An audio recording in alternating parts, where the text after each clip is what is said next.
Nelson. Please pray. As fans are praying for Willie Nelson's quick recovery, they fear what is to come. Billboard reported that 84-year-old Nelson had to cut his concert short on Sunday night because he was experiencing breathing problems. He was only in the beginning parts of his show when he exited the stage during the performance at the USANA Amphitheater in Salt Lake City, Utah.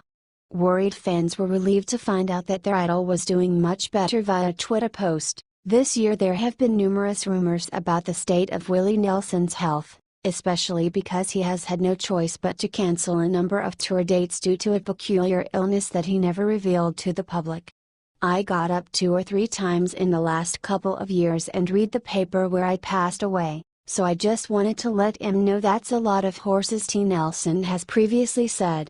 The best thing we can do right now is keep Willie in our thoughts and prayer.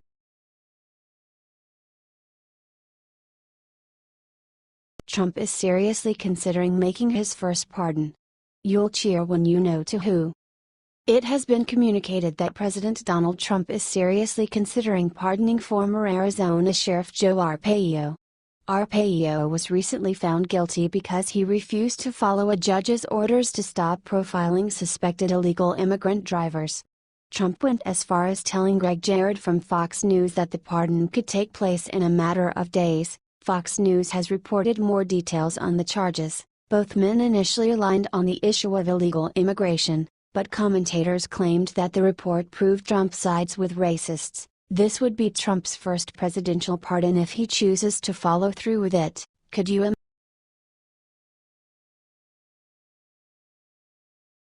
Eric Holder claims, gets instantly crushed. On Saturday afternoon, videos surfaced of a white supremacist man bulldozing his vehicle into a crowd of counter-protesters, killing 1 woman and injuring dozens more. News spread like wildfire and some were wondering why the White House had not immediately labeled the attack a terrorist action. Former Arkansas governor explained that it is not always smart for the president to jump to conclusions before all of the evidence is gathered. This did not stop former Attorney General Eric Holder from writing. Jay Caruso of the Dallas Morning News responded to Holder. In 2009 there was a shooting at Fort Hood committed by Army psychiatrist and jihadist Nidal Hussain. This is what the Daily Beast reported. Sadly, the shooting was classified as workplace violence instead of an act of terror, which means the victims and their families were not allowed to obtain Purple Hearts or any other special benefits available specifically to service members who were injured during combat. At the time of the shooting, Holder was serving as Attorney General.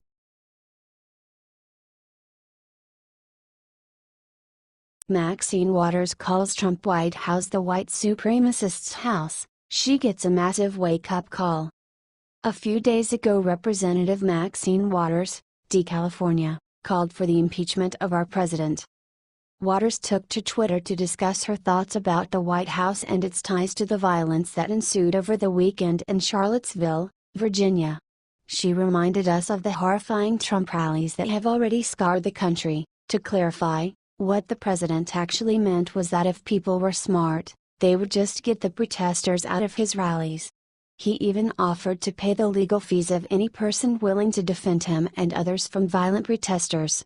Waters was clearly just getting started. Waters may be saying all of this now, but in the past she has in fact voiced her support for violent protests, but no one seemed to be buying it.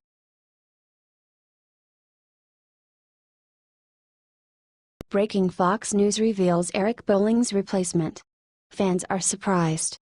Last week, Fox News host Eric Bolling was suspended after rumors spread that he was sending inappropriate photos of himself to female colleagues. It is not surprising that the network is in final talks about his replacement, but who they are thinking of hiring may come as a major shock to you. As reported by the Daily Mail, Laura Ingraham, conservative commentator, is set to host her own show on Fox News as Bolling's replacement. The first to post this unexpected news on Monday to their Twitter feed was Matt Drudge. Matt wrote, "Fall preview, Laura Ingraham's prime time to shine. After years in the trenches, much deserved." This news has been reported after footage emerged of Bolling referring to one of his accusers, Carolyn Heldman, as Dr. McCarty during his Fox News show. Heldman revealed that the harassment actually intensified after the interview concluded.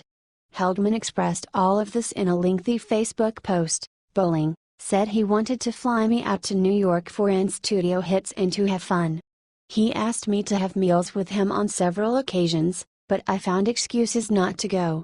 Once, he took me up to his office in New York, showed me his baseball jerseys, and in the brief time I was there, let me know that his office was his favorite place to have sex.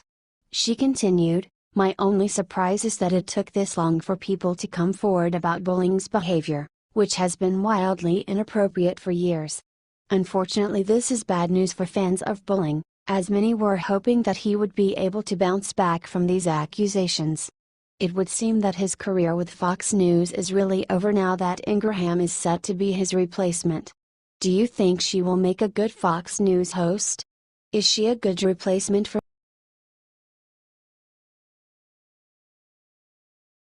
Rhino calls Trump unfit to be human on CNN. Watch what happens next.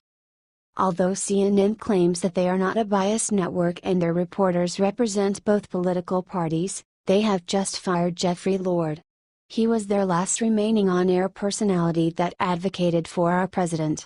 The most criticism Trump has received has come from CNN's leading contributor, who ironically is also claiming to be Republican.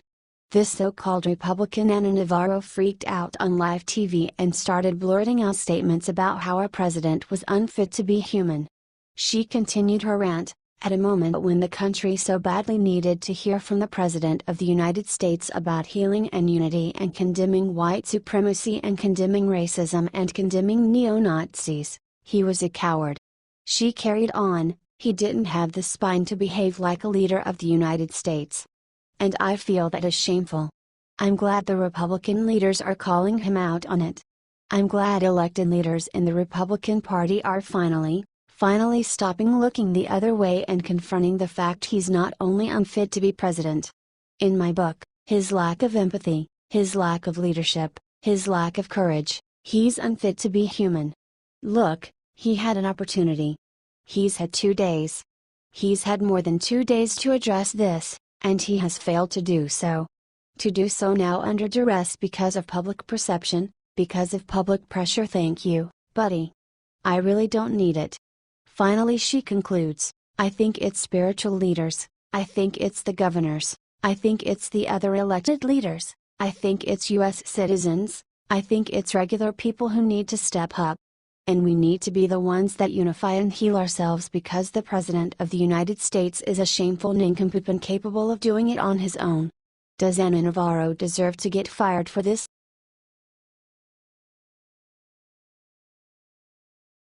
Liberal protesters sabotage a 100-year-old Confederate statue.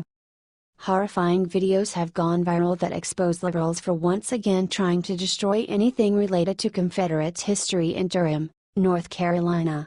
As reported by RAW, liberal protesters congregated at the old Durham County Courthouse with intentions to demolish the Confederate statue. At 7:10 p.m., a woman protester was so angry that she climbed up the statue and wrapped a rope around it. The statue fell shortly thereafter. Once the statue hit the floor, protesters began to kick the destroyed relic disturbingly, and a man of it spat it. The statue was dedicated to Durham in 1924, and the caption disgustingly stated, "The Confederate States of America." Lone Tran, an organizer of the protest, demanded, "It needs to be removed." These Confederate statues in Durham, in North Carolina, all across the country. She also added, "When I see a Confederate statue in downtown Durham, or really anywhere, it fills me with a lot of rage and frustration." Of course, the protesters said this was all in response to the events that happened in Charlottesville over the past weekend. Takia Thompson expressed, "People can be mobilized and people are angry, and when enough people are angry, we don't have to look to politicians to sit around in air conditions and do nothing when we can do things ourselves." This is what Durham County spokeswoman Dawn Dudley said in a statement. Due to a North Carolina state law passed a few years ago, Durham County is prohibited from removing or making substantive alteration to historical monuments and memorials. I share this to say that there is a statute in place making the efforts you mentioned below difficult to move forward. I would assume that the only thing possible are steps to reverse the law.